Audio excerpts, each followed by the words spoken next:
Welcome back, ladies and gentlemen. I'm standing here with the ADK for Team WE, Mystic. Mystic, congratulations on the win here. You guys just played in front of your home crowd and it was a fantastic match to watch. Was it good to win in front of your home crowd? 네, 오늘 우승을 축하드립니다. 지금 오늘 보시면 이제 홈그라운드에서 경기를 진행하게 됐는데요. 이 열성적인 홈그라운드 팬 앞에서 경기를 우승하게 돼서 더 기쁘신가요? 그 소감이 어떠신지 말씀 부탁드립니다. 일단 응원해 주시는 팬분들이 있어서 기분 좋고 본판 좀 쉽게 이기지 못했지만 지는 것보다 낫다고 생각해요.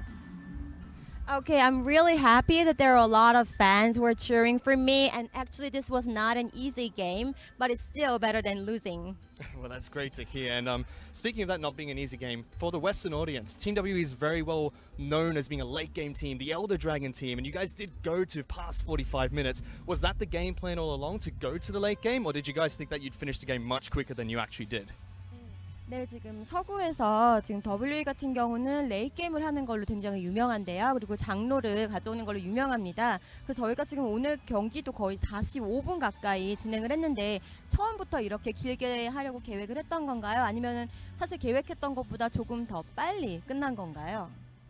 이렇게 보통 처음에 길게 계획하진 않는데 이 게임이 저희 마음대로 잘 안 풀리니까 좀 길어졌던 것 같아요. Well, actually, we didn't really plan for like having a long game for late gaming, but well, it didn't really go as we planned in the earlier phase. So yeah, that was why it got elongated. But regardless, you guys were still able to pick up the victory. And there was one stage during the game where you flashed into the entire opposition and put up a great show there. What was going through your mind when you made that crazy play? 네, 하지만 여전히 승리를 하셨으니까 괜찮고요. 그리고 중간에 경기에서 한번 이제 플래시에서 들어가서 정말 적진에 뛰어들어가서 대단한 쇼를 보여주셨는데요. 그때 어떤 생각을 하고 계셨습니까? 아니 그게 원래 제가 R을 누르려고 했는데 그 밑에 F를 눌러가지고 자살하게 되었어요. Oh, well, actually, I was intending to press R, but by mistake, I pressed F below it, so that's why I killed myself. That's a little bit unfortunate there. And finally, you know, your last game today is going to be up against Gambit Gaming, who have brought back some really well-known players. Are you very confident going into this next match? 네, 정말 안타깝네요. 그리고 이제 갬빗 게이밍과 또 경기를 치르게 돼 있는데요. 이 팀에는 굉장히 유명한 선수들이 많이 있습니다. 이 다음 경기에 대해서는 뭐 편안하신가요? 일단 첫 판을 해본 결과 저희가 아직 긴장을 너무 안 될 것 같고 좀 더 집중해서 저희 경기력을 좀 더 끌어올려야 이길 수 있을 것 같아요. Okay, based on today's result, I believe we should never let our guard down and we must focus on the game so that we can win. Well, that's great to hear. Good luck on your next match. Congratulations on the victory. We're going to send it back to you guys. Thank you very much, Fish. I think it's good to hear that they're a little more guarded now. Not, you know, I don't want to say they shouldn't be confident, but definitely giving their opponents more respect. Well, turrets are now loaded up and ready for our second match. It's Cloud9 versus Team ONE Esports. And of course, first up, playing on the blue side, it is Cloud9 in the top lane. It's going to be Impact. Another player I'm excited to see. And we look at the rest of their roster. Of course, jungle's Contractz, mid lane Jensen, bot lane Sneaky, their sports Smoothie, and their coach RedBert. And of course, that means that facing them on the red side, it's going to be ONE Esports from Brazil. We're going to see top lane is going to be Vert, jungle will be Forlan, mid they'll be starting Brewster. They do have two mid laners. Bot will be Absolut, support will be RedBert, and coach will be Neki. And it's interesting when we look at these two teams, despite coming in as number 3rd seed, Cloud9, they start the leg of this tournament, they got a little bit of confidence, I think, to say the least. They look pretty sure of themselves. Confidence or confusion. There was a fair amount of Twitter banter. Jensen was saying he doesn't know who he's playing coming into the tournament after the group draw result. He was confused, so it was a little disrespect, a little bit of fun. It's hard exactly to say. Exactly, but at the same time, if that's serious, then that's a big red flag. Oh, yeah. We just saw what happened in that last game where WE almost got taken down by Lyon. So Cloud9, they got to be a bit respectful of their opponents here because they could get taken off guard and be a And honestly, in contrast, Team ONE, they're used to getting disrespected. These guys have been the perpetual underdogs in the CB law, but you cannot deny the results that these guys have put up. Yeah, this is the thing, is this is an opportunity for them to step up because a lot of Brazilian fans are like, this isn't Pain, this isn't Red Canids or, you know, even INTZ for them. So ONE came in, a single split. They don't have that large of a fan base. This is an opportunity for them to kaboom in the tournament and get themselves a lot of fans, get themselves a little bit of momentum back home. Yeah, and of course, it's the same thing. You might be able to shut up C9 a little bit too. Have been slightly disrespecting their opponents. It's not just that Jensen tweet. There's Impact had a tweet. There was an interview by Sneaky. The whole team a little bit had this little air of arrogance in a sense. And while you don't want to read too far into it, I'm sure some of it's having fun. It did have a different vibe to it than a lot of other teams coming into this tournament. Yeah, and that's the thing is, a North American team, you know, sometimes they get a little confident and they get smacked down in Worlds. It's been a very common thing that's happened, but Cloud9 actually have some of the best North American results, making quarterfinals very frequently, only missing out only a few times, actually having the best international performance at Worlds for NA. Hey, and I think if there's anything we've learned for that game one, it pays not to underestimate your opponent. Well, that's going to do it for us. Let's send it over to Captain Flowers to get us into game two. Thank you, Dracos. I'm still Clayton Captain Flowers Reigns, and I am still joined by Andrew Vedius Day here for the second game of Worlds 2017. Now, game number one was a lot closer than a lot of people expected it to be, and it was a ton of fun to watch. And now we'll have to see if game number two is going to be just as entertaining. I'm expecting it to be just as entertaining because coming into the play-ins, there were two groups where I thought the top seed could be upset. The first one is Group D, where it felt like how strong is Hong Kong attitude compared to some of the other regions like Turkey and Japan. And the other one is Group B, because Cloud9, for sure, they're definitely looking like the favorites. It's difficult to challenge that. But you look at some of the competition that's coming in, Direwolves looking extremely strong domestically. They've got a lot of young players. They seem to be adapting a lot to the current meta and playing extremely well, whereas Team 1, they seem to have their own unique meta that took their region by storm. They're all about playing the 1-3-1, the split push, and I'm fascinated to see how that stacks up against Cloud9 and how well Cloud9 have prepared coming into this play, and given the air of confidence they seem to demonstrate on social media. All right, getting into picks and bans here for the second game of the day. Cloud9 on the blue side. Team 1, they're on the red. Bans coming out from Cloud9, Tristana and Sejuani to start things off, as Elise is banned out by Team 1. Now, one of the picks viewers at home need to be aware of is Olaf for Forlan. This is one of his most successful junglers, 8-1 during the regular season, and it was banned away almost all the time during playoffs away from the jungler. Very big comfort pick for him. He seems to have a lot of success on it, and we're going to see if Cloud9 respects it or if they think they have an answer. It's like the Rift Rivals meme that I was making before game number one that we almost got cut off and I couldn't finish, but just in case there wasn't enough conversation about that already, do you respect that pick that isn't really a thing in your home region, but you want to disable it from this team that might be able to do some amazing things with it? And Cloud9 says, no, we're not worried about that. We're just going to play to the game that we planned on. Trist, Sejuani, Kalista, Syndra, Thresh, and Elise all banned away, as Xayah is first picked by C9. Now, one are more than happy to pick themselves the Kog'Maw, but they're going to go for a blind pick powerful mid laner to get Bruiser on just a little bit more control, but this is giving away a very powerful bottom lane to the opposition. In a place like Europe, and I feel like in North America, getting the Xayah Rakan bot lane is like a dream come true, especially if you can round things out with a Gragas as well. That's like heaven for the meta composition because you're guaranteed a strong, powerful, heavy engage, winnable, getting even kill potential down the bottom lane, and you have this well-rounded jungler who offers engage, who offers peel, everything you could possibly want. How will Team 1 respond to this? I kind of want to bring up a quote from Talkers, another one of the big names in the CB LoL, talking about Team 1. And this is kind of some of the frustrations that some of the other teams have had playing against them in that unorthodox forging their own meta style that you were talking about, Vedius, where he said, these guys sometimes seem like they're amateurs who don't know exactly where they are and what they're getting themselves into. They like to scream and talk trash and taunt, and they pick champions that nobody thinks should work, and then they win. And that's what the competition says about this team, so they're not worried about what Cloud9's doing. They're just saying, oh, you want Xayah Rakan? All right, we're going to play our game. And so far, that seems to be the goal here for Team 1. They're going to go ahead and grab the Morgana as well, as Cloud9 gets the Galio for themselves, and we head into the second part of the ban. Wow, now this is very unconventional. From what I am used to, I would never expect a Kog'Maw Morgana to go up against the Xayah Rakan. Now, I understand that Mor can be a pretty effective pick. The Black Shield mitigates both the taunt and the knocker, and with the recent nerf to the speed of the W of Rakan, now scaling with movement speeds are much less compared to before. It's arguably easier to predict, but is it so much? Like, that's still a quick initiation, you know? You got to be pretty quick on the trigger finger when it comes to that black shield. So we'll see how well Team 1 can play in terms of their 2 versus 2, because C9's bottom lane, they had a great performance in the Gauntlet, and I'm looking at them to be one of the big carries coming into this game. Really like the Orianna ban coming out from Team 1. That is one of the comfort picks for Jensen, something that we've seen him carry countless numbers of games on in the NALCS before. He will not be allowed to do that this time around. Jarvan also going to be banned out by 1. Cloud9 takes Trundle off the table, and they've got one more ban to throw out before Team 1 gets their next pick. Where did they decide to focus this one? How exactly do they want to deal with it? Looks like Mundo. Now that is a big respect ban over to Vert. During their final, Vert brought out the Mundo, I believe, twice during that series, and it was pretty annoying to deal with. Very split push heavy, very much drawing a lot of attention. People thought that with Bramble Vest it would be a big answer. Well, when Vert plays it, it doesn't seem to be. So definitely showing an element of respect towards the Brazilian representatives. And here we go, Vedius, another carry jungler going to be locked in here. We got to see the Lee Sin in game number 1 coming out from Lyon Gaming. Now Team 1 Esports picking up the Nidalee for themselves, going up against Cloud9.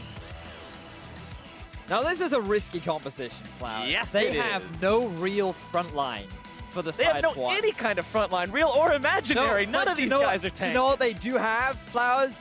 Double Unsensor. If you guys have checked out my recent picks to watch, one of the things I covered in there was the Nidalee, which has been bringing out more of the supportive style playstyle. Contractz himself brought it out during playoffs or the Gauntlet, one of the two, but he's definitely familiar with the build. And when you have double AD carry, who wouldn't want that second answered sensor coming out to give you that strong mid-game spike?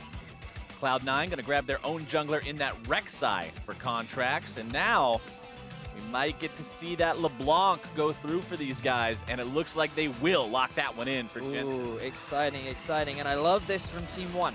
Remember that the Galio was locked in at the end of the first rotation, yet one said, okay, you know what? We think that that's still more likely going to be a top laner, so we're just going to keep banning away mids, try and force Jensen off of his comfort powerful mid laners, but he's still able to get one. You mentioned Rift Rivals earlier. He had an extremely impressive performance on the LeBlanc Day, and he's continued to demonstrate that throughout the regular season of North America. Not surprised to see Team 1 lock in the Gnar as their final pick here. They like to split push. You already said it. The top lane is how they like to play their games, and putting Vert on a champion that's capable of doing that is all in the game plan. So you can already see the 1-3-1 coming out from Team 1. Very much the style that they have had so much success with within their region. You send Lucian off onto one side lane, Gnar off to the other. You get yourself a healthy man and magic resistance to deal with the LeBlanc. And now you're just trying to divide this C9 composition up that is pretty strong at team fighting, but also has this great early game potential with both the LeBlanc and the Rek'Sai.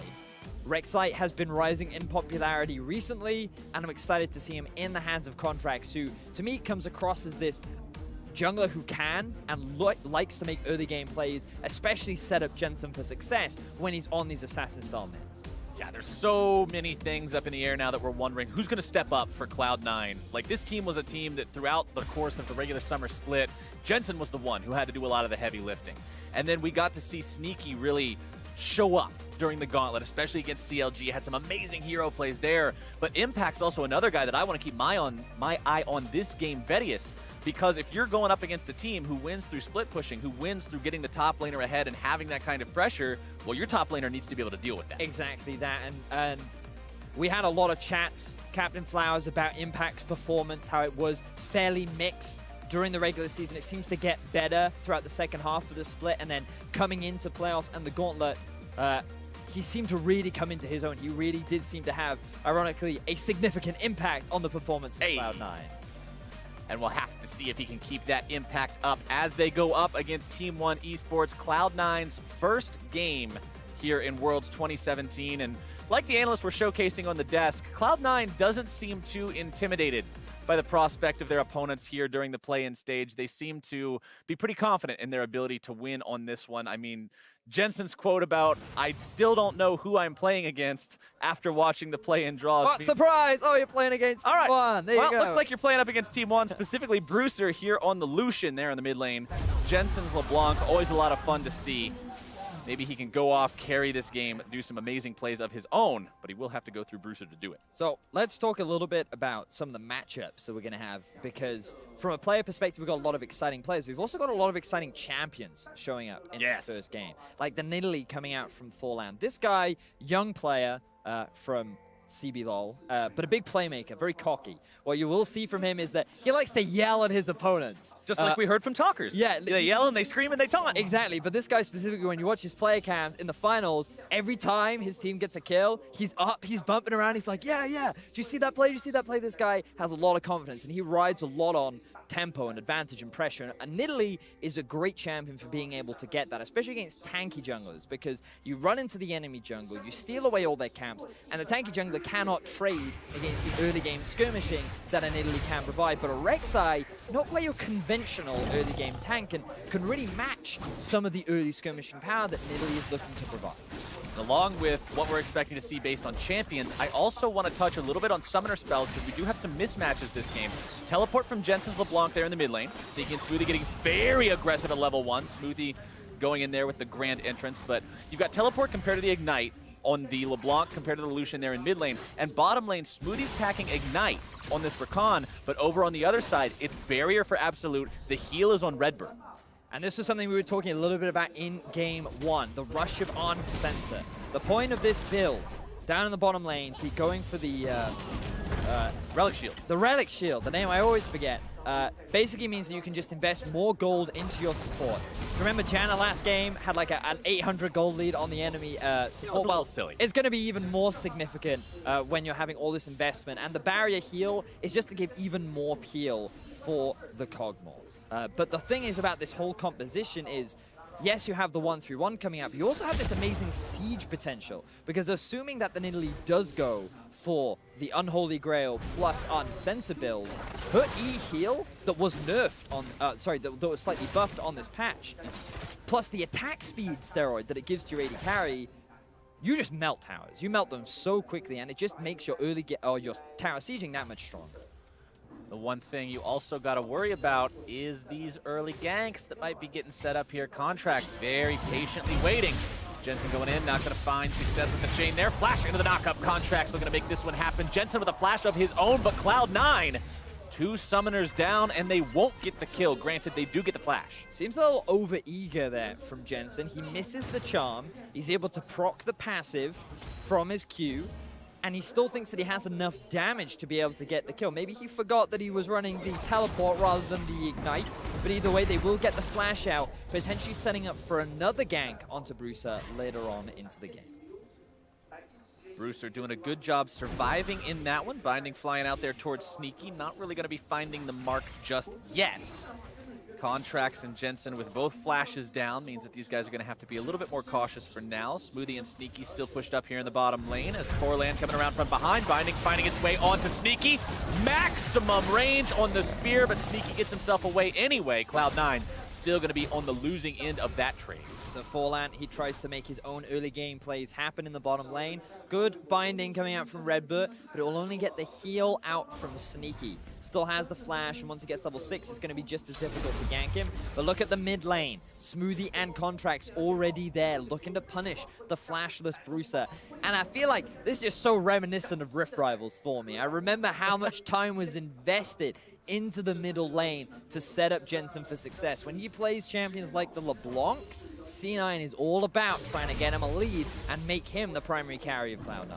And it's that much easier to be the carry with a champion like LeBlanc, when if you look at this enemy team, Vedius, you got 10 summoner spells per team per game of League of Legends, and this game, not one of those 10 is exhaust, meaning when Jensen goes in, he's going to be able to find the damage, provided he hits the chains. And that's a very squishy team. Even with a Gnar in the mini form, you're still not the tankiest player, which means that Jensen, he has a lot of options in these fights. Typically, one of the big things that LeBlanc struggles with in team fights is that these frontline tanks make it difficult for you to get onto the backline, and you get CC'd up every time you jump in. Well, if you jump in, the only real CC you need to be aware of is the Morgana binding and the ultimate from Gnar, which means that that's actually not that much CC at all. So you have so much room to play around in these fights that Jensen, if set up for success, can have a huge impact. But I'm still keeping my eyes on this top lane. And remember, Team 1, they specialize in playing 1-3-1. They're not about team fights. That's not where they find success. They're about making sure that their top laner, Vert, is in a position where he can carry from the side lanes, and they can play this 1-3-1 or 4-1 playstyle, where they've demonstrated a lot of comfort. Vert a little bit behind there in the top lane right now, 38 to 43 CS compared to Impact's Galio. But the big story of CS that I'm talking about right now, Vedius, is the mid lane where Jensen has a 20 advantage over Bruiser. We talked about how Jensen and Contractz were a little over-eager trying to get that kill for the first blood, but even though they missed out on it, the control they took over mid lane has really been paying off. You know, I hear a lot about how Jensen in North America seems to be the most dominant mid laner. Largely, you see it in his CS discrepancy, but I believe that he has the highest CSD of all players at Worlds this year. This guy tends to be super dominant, but a lot of it comes from the support that he does get from his team, and he knows exactly what to do with the pressure advantage that he has. He already could look at this. Smoothie's up in mid lane once again, and Bruce is like, I can't go to my tower, guys. This is so obnoxious. This isn't a 1v1, this is a 3v1. And he's just doing what he can to farm, but now he's at risk of a dive. Level 6 Jensen as well. Jensen scaring him off into his own This jungle. is brutal, man. So brutal. Bruiser's been set heavily behind this game. Team 1 going to need to play around the fact that their mid laner will not be at a power level that they're normally used to playing around. I would assume nobody expects their mid laner to be that far set behind just 7 minutes into the game. And now Forlan's going to come in, look to make some kind of an impact on this lane. Jensen will drop to about 60% HP. Bruiser low on mana here. Forlan going to heal him right back up, continue to shove this wave out as Contractz shows up, turns this into a fair 2v2, but nobody really wants to fight it anymore. Also remember the vet up the top lane. Vert trying to flex those muscles a little bit here onto Impact. Gnar not going to be accomplishing a whole lot there, as now that he goes back to mini form, Impact returns the favor. So also remember that the thing about Lucian, he's actually very reliant on getting an early game lead. If he's not snowballing the early game, now look at this, Jensen goes super aggressive. Jensen gets a lot of damage. Even though Forlan comes up, he pretty much just shows up to keep his mid laner alive. Jensen putting so much damage down onto that Lucian. Yeah, so the thing about Lucian is he is very much about getting an early game lead, and Bruiser thought that if he goes for an early Lucian and then bans away the other mid laners, he can guarantee himself this early start, but welcome to Cloud9. They really like to shut down enemy mid laners and set up their own for success, and he is now having to deal with the repercussions of his choice because he hasn't had that same level of jungle support, especially from a Nidalee who doesn't have that CC to lock down a LeBlanc and really punish the champion for playing hyper-aggressive in lane. Sneaky and Smoothie continuing to push up here in the bottom side. Small CS lead for them as well. Speaking of CS, I do want to turn attention back up to the top side because Vert does now have a bit of an advantage over Impact 2, which is what you want to see if you're Team 1. Remember, this is the win condition. This is the guy that they're always going to be looking at to set them up for success. So even if mid lane is a bit of a sinking ship right now and they're trying to stop those leaks and keep that afloat, you can still fall back on Vert provided the same thing doesn't happen to his lane, which it hasn't yet. So they've still got that on track for where they potentially want it. Yep, I'm sure that's what they're hoping. Meanwhile, Bruiser again in the middle lane, just really suffering from the pain. Now has some lifesteal, so that will help him a little bit. But with the lane pushing against him and Jensen continuing to play the way Jensen does, the gap just continues to grow. So I love this invade from Forlan, but there is a ward and a collapse coming out from C9. Forlan trying to steal away that blue buff, forced to flash out over the wall instead. Jensen not going to go immediately after him. Impact potentially going to go over the wall here. Yep, flash into the taunt, not finding Forlan. Not what Cloud9 needed to see there. Impact just a smidgen too far away as the roof comes down onto Contractz. The culling comes out. He loses about 3/4 health from that, and C9's forced to retreat. So RedBert makes his way up to help the rest of his team because he notices that Smoothie's trying to set up a roam. Both AD carries left in the bottom lane, but nothing really gained for C9 so far in this early game. So return to farm. C9 are happy for this so far because both AD carries are going pretty even. The top lane isn't at such a massive deficit that they really need to worry about the Gnar right now. And it's interesting that Vert decided to go for the double Doran's Blade rather than trying to get himself that early phage where the matchup really starts to swing in the Gnar's favor. But now the flash is down for Impact. I'd love to see a bit of pressure from Forlan up into the top lane. Try and get this Gnar into a position where he can be the split push threat and maybe even draw the LeBlanc away from the rest of the team to allow Bruiser to then come back into the game. 10 minutes, nearly 11 minutes into the game, Vedius, and we still have no objectives claimed, no kills taken. Cloud9 trying to change that now with plenty of pressure here into the mid lane. Smoothie jumping around, keeping his allies protected. More damage going to be applied to this turret, but the rotations do show up from Team WE. Not from Team WE, that was last game, from Team 1. I see an E in the name and I immediately revert to the wrong place, but Team 1 does get their guys in place in time, which means that they will protect that turret from too much damage. So now C9, they're setting up for the man in Drake. They have pressure in mid. They've pushed up a wave on bot. They've taken themselves the Scuttle Crab too. And they have the TP on Impact in the event that one try to force the fight. I think they should be able to pick up this objective for free, unless Team 1 are feeling spicy. Jensen losing about half his HP to Vert's rotation. Cloud9, 5 men strong here at the Mountain Drake, not allowing Team 1 to get in there and contest that one, and they will get themselves the first objective of the game. So Impact TP's in preemptively in the anticipation that one might try to answer, and they're fine with this because Jensen has the TP as well. There comes the ulti from Bruiser, and Jensen goes in. Jensen going in, finding the chain this time. Bruiser going to be taken low. The root is there. The entrance from Impact will make an impact indeed. First blood for Jensen. Now going to be taken out by Forlan in retaliation. Impact needs to find his way out of this one. Vert and Forlan looking to find this 2 versus 1 kill. Vert, plenty of damage on that Gnar. Continuing to come through on that one. One last auto attack. The boomerang is going to be sidestepped, and the charm for the reversal for Contractz. Forlan tried to give the kill over to his top laner. He wanted to set up Vert for success, but then Contractz comes out at the clutchest moment. The follow-up from Smoothie as well provides enough CC to lock down Vert, enabling them to get the turnaround kill. You can't make those kinds of plays. Forlan now trying to protect his own red buff, not able to do so, but just take the kill. Fire off the auto attack, put that 300 gold under your belt instead of just not getting it at all. Here's a replay of how Jensen found Bruiser. So Bruiser still doesn't have his flash up. He wanted to just clear the wave and back off, but unfortunately for him, Impact was here. The one laner that hasn't showed up in mid yet finally arrives to the party, is able to get Jensen a kill, and then you'll see Forlan is like, hey, all right, you can take this kill. That's fine, dude. I don't need to get the execute. And then just in the nick of time, the damage reduction from Impact along with the flash knockup, the charm to boot. And the ignite. He threw everything in the kitchen sink in there against him to find that kill in time, and he did do it.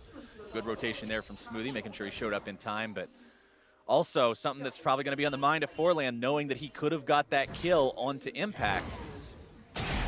Probably see him pull the trigger the next time he gets that opportunity in the future. And while the gold lead looks close, unfortunately it's the opposite of game 1, where now all of the gold that's on the support of Team 1 is making that gold deficit look much smaller than it actually is, because the mid laner is behind just over 1,000 gold. The AD carries are about even. The jungler from Team 1 also behind. Vert, after that death, is now also behind. So the whole top half of the map for Team 1 are struggling in the early game so far. And Cloud9, considering their composition, they're off to a great setup for later on into the game. You can also take a look at the items. The Gunblade completed for Jensen's LeBlanc. Definitely a power spike on that one. The power of the active making it so easy to hit the chain and just make the rest of the entirety of your combo go off. Righteous Glory will be the first item for Impact. That's almost completed as well. And we know the kind of playmaking that that item enables, especially for a champion like Galio that can just charge up the taunt, get in there, and land that CC. Binding finds its way out onto Smoothie. A little bit of damage from the living artillery. I think this is one of the first times that I've seen Kog'Maw in pro play without the Dogmaw in a long time. It feels good, man. It feels good. You don't like the dog? I hate that skin. If nothing else, I appreciate it just for the sounds that you get when the W is on. The arf, arf, arf during the middle of every team fight just makes League of Legends a little bit of a brighter place. Damage coming in here from Impact. Vert looking to turn this one around, utilizing the ulti in the Mega Gnar form. Impact walking himself away as Big Ben finds its way into his back. But Sneaky and Smoothie will be working on grabbing that turret first blood here in the bottom lane, and they find that for Cloud9. So things on a similar trend to what we saw in game 1 of the day between Team WE and Lyon Gaming, where the pool one, or the the higher seeded team, C9 and Team WE, seem to get that early game advantage. But the big difference between this now is that C9, they have a lot of engaged tools. Rakan with the Rek'Sai flank, Galio follow-up. So many ways to start fights off. And the one thing about Cloud9 is, come the mid-game, they are a good team-fighting team. And with the dominance that Jensen has over his lane opponent, along with the pressure that Contractz is exerting down the bottom lane, C9 are setting themselves up for these mid-game fights, which is where Team 1 often do struggle because they're so used to playing with side lane pressure. When a team just groups up and runs it down mid, they kind of get flabbergasted and don't know what to do. Or in this case, runs it down bot. They just found turret first blood. They immediately grab turret second blood in the same lane. And for those of you guys who might not have been looking at the side of your screen just a moment ago, the stat comparison, Jensen normally up around 12 CS at 15 minutes. This game he's up a casual 46, going after Bruiser. Shane finds his way onto that route as here comes Contractz to eat him alive. Getting the kill on the Rek'Sai, number 2 this game, now having to escape as Vert and Forlan make their way into the fight, trying to finish him off. Nice escape from Contractz so far, but he will not get all the way out. Forlan barely going to be escaping the chains. The airborne knockup coming out from Smoothie onto Vert, who will still manage to get himself away from this one. 1-for-1 overall. But continuous pressure keeps being put onto Bruiser. Still only level 10. The CS discrepancy is building even larger in favor of Jensen. This Lucian is not having the early game that they would have wanted, forcing Team 1 to be in a very tricky situation. Just so you know, we are now officially at a point where Bruiser has less than 100 gold more than RedBert. The support and the mid laner are 100 gold apart right now on the side of Team 1 Esports, which is really not a good omen for these guys. That Lucian is going to be all aboard the struggle bus, trying to get his way back into relevancy. So now things go into the mid game. Things now pivot for Team 1. All of the eggs are on the Absolut basket. He's playing the Kog'Maw. He has the late game threat. You have the Unsensor. Let's see how he handles this dive. The eggs might get knocked out of the basket only momentarily here. Impact thinking about going into this one, finds the flash into the taunt onto RedBert, who manages to get himself away for now, but the winds of war blow in the favor of Cloud9 and find their mark. Contractz. Hero's entrance will keep him safe from any sort of retaliatory damage. Absolut now going to be taken down by Sneaky. 2-for-0 going the way of Cloud9. The Kog'Maw body will find some damage onto the bottom lane, but that is about it, Vedius. And Cloud9, they are not slowing down. They know how much stronger Jensen is right now. They can feel the gold advantage in their pockets, and they are forcing Team 1 to respond. And Team 1, rather than just concede the objective, they're trying to find avenues back in, but they are consistently falling short. C9 coming off exceptionally strong in Game 1 of their debut at the World Championship. And this is what CBLOL fans were worried about. This is why many of them were not ecstatic about Team 1 being the representative for the CBLOL here at Worlds 2017. They wanted to see one of the teams with the longer standing legacies taking their place. They were worried that Team 1 might not be up to the task, that their inexperience might end up getting the better of them. I mean, this is a very young team. The roster all only 18 to 19 years old. We talked about how their strategies are very unorthodox. They win through unconventional means. And does that kind of a strategy stand up against these tougher teams? So far, it's not looking like it. Exactly that. And Team 1, they just stayed a little bit too long, unfortunately. They thought that they could hold on to the tower, but they should have backed off sooner. And it just comes back to that experience thing, right? Like, the thing is, within their region, perhaps they're not in this situation, whether it's such a massive deficit in the early game. During the regular season, they did finish 9-5, which... I mean, they were only third place in their Yeah, they were only third place, right? So it wasn't like they were super dominant, but they had this great run in the playoffs. And to come to Worlds is definitely a great opportunity for them. But this composition is very unique. It's very novel. And yes, it is exceptionally difficult to execute. And to try this kind of comp against a team in Cloud9 where the organization has been at Worlds for the last 5 years, you know, it's definitely a statement to make. And if you make it work, then great. But they were not expecting that level of pressure to be exerted in the middle lane. And I like that phrasing of wording it as a statement, because this team, if you look at the way their games ended, even in their own region, wins and losses were both very decisive for them. And when you're decisive, when you both win and lose, what that says is you just go all in on your own game plan. If it works immaculately, you win quickly. If it fails with flying colors, and you lose just as quickly. Yep. This team is not a team to say, okay, we're going to have a plan somewhere in the middle, we're going to play it slow and steady, we're going to adapt as we go. They have a plan, and that is the plan.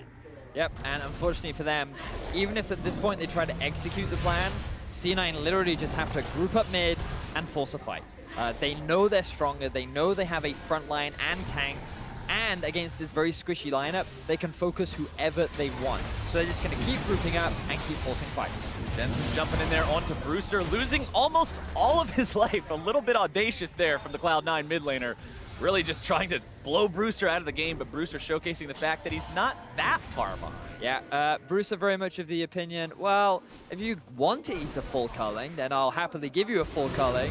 And Jensen's like, hang on a second, you're 50 CS down, how do you still do damage? Which means the Cloud9 will be forced off that tier 2 tower. And they're just going to have to back off for now, but it just means they can spend their gold, Captain Flowers. And that gold lead is not slowing down in favor of Cloud9. Yeah, gold being invested into items, a lot more useful than gold just sitting in your pocket. Contractz waiting around in this brush as Bert walks towards it, but not going to go any closer for now. Level 9 on the Morgana does mean that he's got that black shield at level 3, the binding at level 5. We do see a lot of Morganas these days not even bother with the tormented soil. It's just not in the wheelhouse anymore. So getting that shield stronger and stronger to avoid the burst and the ability to pop it from Cloud9. And we've talked a lot about things looking pretty dire for Team 1, but again, there's still the possibility of the Absolut carry. He is playing the Kog'Maw. We know how much damage it can throw out. You can see on Forland he's working towards the Unholy Grail, and you would expect an Ardent Sensor to follow it up shortly. But even if he doesn't get the Ardent Sensor, you still have great utility for your AD carry in the attack speed surge his heal can provide. They just need to scale now. They need to try and defend, but C9, they're not going to give them that opportunity. Oh, Forland in some trouble. Contractz going into the ground, coming out with the ulti, setting up the kill there as Smoothie takes the credit for it. Cloud9 getting themselves back out here. You can see Contractz. I also want to go ahead and highlight the fact this is not Cinderhulk, Knight's Vow, tank for the team, Rek'Sai. This is Warrior, Black Cleaver, carry, duelist, kill people, Rek'Sai. As now Cloud9 with that pick onto the enemy jungler going to be starting up the Baron only 22 minutes into the game. It's up to Team 1 to stop this. They cannot allow Cloud9 to find this objective this early. Calling coming in over the wall. Vert going to be taking a lot of damage as Absolut grabs the kill onto Contractz, but Impact now there into the back line. They've grabbed the kill onto the enemy top laner as well. Cloud9 seeing if they can chase these guys down. Ultimates expended across the board. Jensen trying to find his way onto RedBert. I talked about that shield value going up, but it's still not enough. Going to be popped nearly instantly. And Absolut is absolutely dead. Brewster's still trying to get his way out of there, but he will just barely survive. Forland now also up and running yet again to keep this mid laner alive. I don't know how long that's going to be successful, though, because Cloud9's pushing 4 men strong down the mid lane, looking to take out that tier 2. Find it no problem whatsoever and walk themselves away. And I'm loving the team fight focus from C9, utilizing the Baron to force a fight. The enemy has no jungler. They're forced to contest because if they lose that, the game looks even more dire. So Team 1 naturally come and try to answer, and C9 go, okay, Vert is the biggest threat to us potentially losing this fight. So I'm not going to run the risk. We're just going to turn onto Vert the moment he goes to Gnar, shut him down, and then there should be no danger. And they did it so cleanly. So again, watch Vert here. He's sitting on the front line. He goes into the Gnar form. Instant collapse. He is not that tanky in the early game. They can easily force him down. But what they don't realize is that Absolut is just chunking through their jungler. You talked about how he went for that full damage build, and he ended up paying for it in that moment. But when it's only a Morgana and a Kog'Maw versus a LeBlanc, C9 can very easily chase this one down and at the very least get themselves an objective to add to the 3 kills they put themselves up. More success for Cloud9 means we're at the point in the game now, Vedius, where they have a 6,000 gold lead, as well as a 6 kill lead and 2 Drakes up over their opponents, 5 turrets to 0. All the metrics you can measure the game by going in the favor of Cloud9. Adaptive Helm also completed for Impact, so he's going to be tanky against the magic damage as well as the physical damage from his opponents, thanks to the Righteous Glory and the Ninja Tabby. Want to go ahead and mention what you touched on there in game number 1 about the Adaptive Helm also reducing a lot of the damage from Kog'Maw, considering he is an AP damage champion when you're talking about the on-hit damage from his W, as well as just having extra AP from the Ginsu's Rage Blade, buffing up those living artilleries and just making him stronger in general with the spell casting. Adaptive Helm going to do a lot to reduce that damage output. Morellonomicon also completed for Jensen means the burst. Oh man, it's scary. Bramble Vest 2 to just add insult to injury against the double AD carry. Impact, pretty much unkillable. Yeah. not a lot going to be taking this guy down very soon, but speaking of stuff getting taken down, Drake number 3 goes the way of Cloud9. Sneaky secures that one for the team. Means they're going to have 2 of those now. It's a trap. Baron is that much scarier. RedBert, ooh, just barely getting away with the blast cone. That was half his HP gone in a single hit from the chain. Jensen Plant to the rescue. looking a little terrifying right now.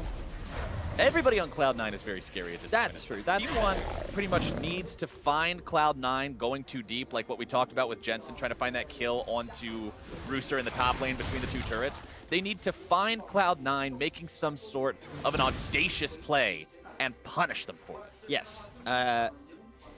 It's pretty much on Cloud9 to lose this game now for Team 1 Esports to really stand a chance. Again, we look at the Kog'Maw and we think maybe he could be a potential win condition later on, but given how tanky Impact is and how much solid of a front line, it's going to be challenging.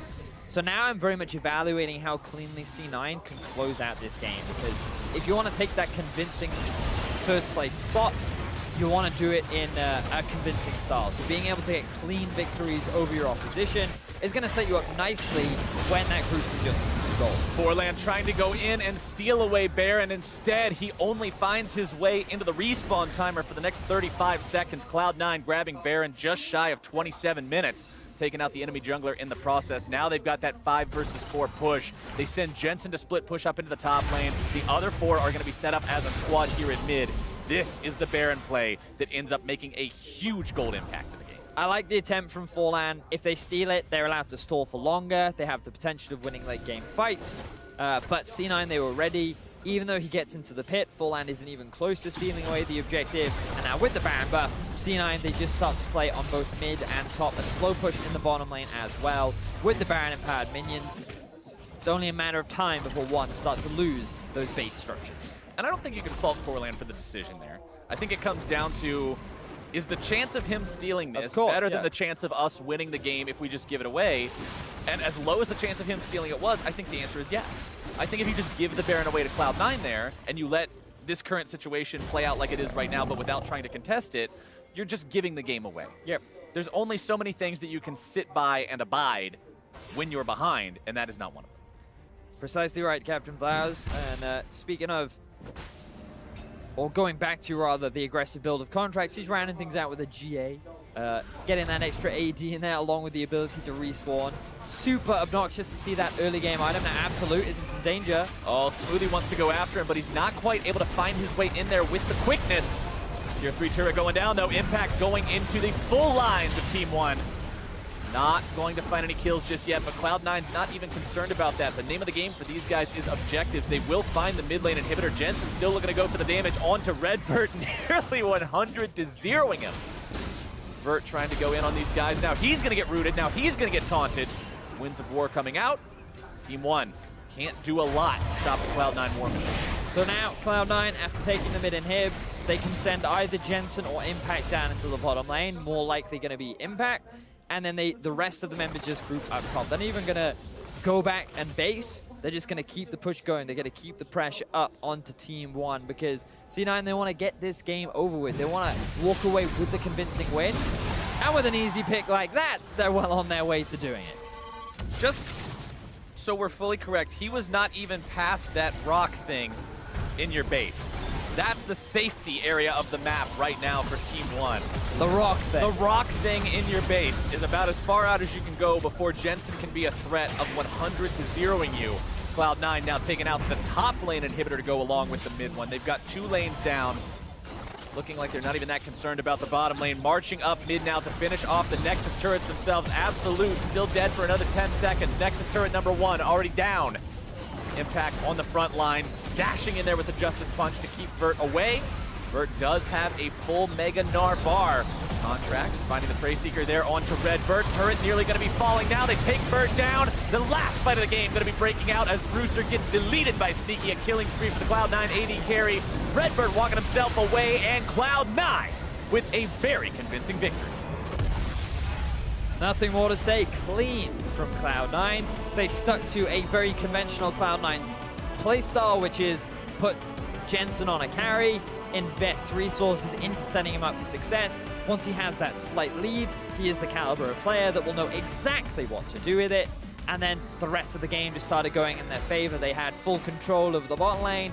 Impact was not put at a deficit in the top. And the composition of Team One was just consistently punished time and time again. 3 players on Cloud9 did not die. Smoothie, 0 deaths. Sneaky, 0 deaths. Impact, the frontliner, 0 deaths. They controlled the game from start to finish. Contractz died a couple of times, usually because of the fact that, like we said, he was on that riskier build. He was finding kills and then being taken down after his ulti wasn't available to dodge away. But it was all for the good of the team. They played together well as a unit, and this looks like a team that can back up the Twitter trash talk. Oh, for sure. Very convincing, Cloud9. I was impressed. You know, I talked at the very start of this being like, this was the potential group for upsets. Well, if C9 keep playing like that, I feel like, okay, maybe not. Definitely looking like the heavy favorites in this group now, and it just makes that game versus Direwolves all the more exciting later on, especially with the banter they've been having back and forth. Exactly. And for a lot of these teams from what regions would have been wildcard regions in the past, you're looking at the games up against the Pool 1 seeds as games that are going to be the deck stacked against you. For right? sure, It's going to be difficult. You know that you're working up a hill to deal with those kinds of teams, and Team 1 will definitely have to group up and think about their strategy moving forward in the play-in stage. But to hear more about that Cloud9 win, let's send it over to Dracos and the analysts. Thank you, Captain Flowers. Team One Esports may have struggled, but Cloud9 came in swinging in the first. Let's go, let's go. We're doing it. Okay. Where's your USA bandana? I know. man? I you forgot forgot my you- USA pants from last year. Yeah. A little different here. A little different here in the play-in professional, stage. But the thing I want to look at right off the bat is the draft, because this feels very classic C9 when we look at it across the board. Yeah, it's one of the things where if you haven't been watching C9 all year, this is basically what they do. They play through Jensen, and once again, he gets the LeBlanc pick, one of the strongest 1v1 champions in terms of being able to take over a game. Once he gets a lead, he can split push, he can pick people off in the jungle, he can do so much. So it's great to see them grabbing that. He had an incredible split, and we talked about like his CSD numbers and how he was dominating just on average, rain or shine, regardless of matchup. A lot of that is because they'll pick him things in favorable matchups, and then they'll also give him a ton of attention. He gets so much attention early on. Like, we don't see it so much in jungle proximity numbers, but like we saw Smoothie moving up. We saw Contractz moving up multiple times in the early game to put pressure on Jensen's lane. And it's kind of why you saw ONE Esports draft that Lucian pick early on, because they're respecting it. It felt like they were trying to say, let's grab the most lane dominant thing in the game right now, basically, and hopefully that'll be enough to control Jensen. The problem with it is that's really not what ONE Esports is known for. Yeah, of course, you know, we know Cloud9 style, so does Team One, and they actually respected that by taking the Lucian away, but Jensen was still able to play a good pick into it and then get attention, but ONE, like you said, aren't really used to that type of style. They usually play a kind of almost like a CLG type style where it's like everybody is kind of supportive of each other, right? The sum of the parts is actually more. So they actually play things with 1-3-1 compositions, and it's the teamwork, not the laning phase, that they're known for. And that's what makes it so brutal, right? Because you talked about the attention going to the mid lane. We talked about Jensen just being this all-star player. And unfortunately, when you put a player who's maybe not known for his mechanical prowess on a pick like Lucian, it doesn't always work out. And when we take a look at this replay in the mid lane, you can see Cloud9 not worried about it. More than comfortable to execute here when it comes to plays in the mid lane. Yeah.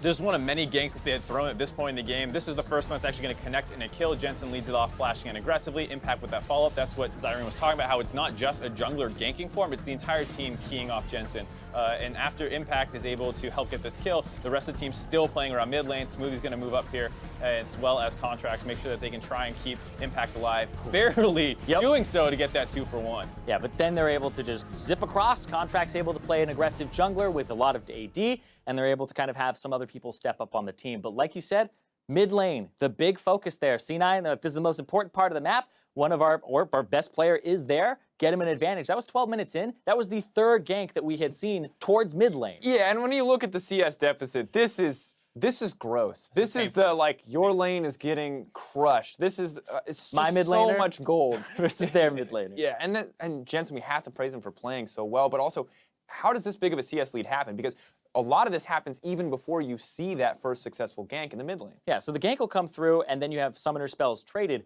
But what Jensen ended up doing is having a favorable wave come pushing towards him with a few more caster minions, and he froze it. And when you're in an advantageous situation, you get to play in kind of the middle of that minion wave in the 3/4 of the way for the enemy to walk down your lane.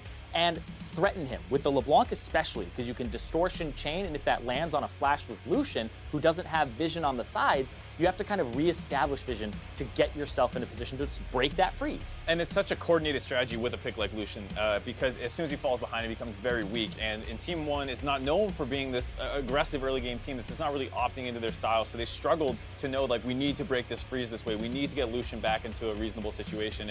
And it really got out of hand so fast because this didn't feel like something that they were ready to execute on. And the thing about that exactly is, like, the Lucian pick in particular, like you said, if it gets behind or in this advantageous situation for their opponent, you don't get to, like, go to other lanes and provide CC. You don't get to go elsewhere and kind of be like, okay, I'm a Syndra roaming, right?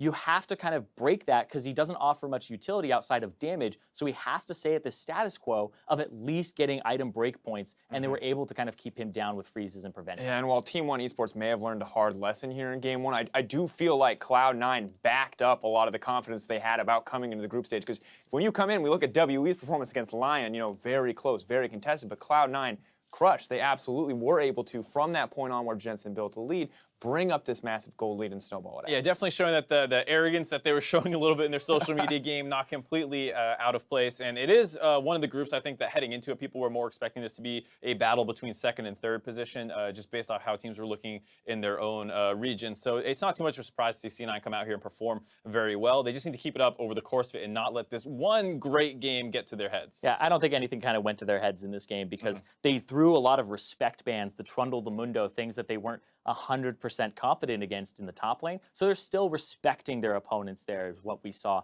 I do feel like Team One kind of psyched themselves out a little bit, right? Instead of playing their own style, they tried to stop their opponent from playing their style. So what I talked about at the start of the day, proactivity is key in best of ones, and trying to throw your opponent off by playing your style and forcing them to adapt to you is usually the way that you'll come out on top. Well, Cloud9 are going to be playing against a very proactive team later in the day in the Direwolves. Do we feel like this has given them more confidence? The Direwolves have to be scared. Are Cloud9 going to get Xayah and Rakan again? What is the most important thing if Cloud9 want to keep being successful? Yeah, it's hard to say just because this feels like kind of almost a Direwolves-y strategy where they're trying to play really aggressive. You take the Nidalee jungle, these kinds of things, and already C9 has come out and been like, well, we just smashed that style. So Direwolves, if this was what your game plan was, get ready. We are ready for it. Well, we'll find that out later in the day. Cloud9 came out on top. We're going to see who succeeds in our next game because after the break, Gambit Gaming make their triumphant return to the world stage versus Lyon Gaming.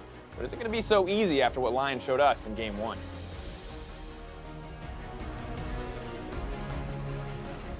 Vert and Forlan looking to find this 2-versus-1 kill. Vert, plenty of damage on that Gnar. Continuing to come through on that one. One last auto attack. The boomerang is going to be sidestepped, and the charm for the reversal. Jensen normally up around 12 CS in 15 minutes. In this game, he's up a casual 46, going after Bruiser.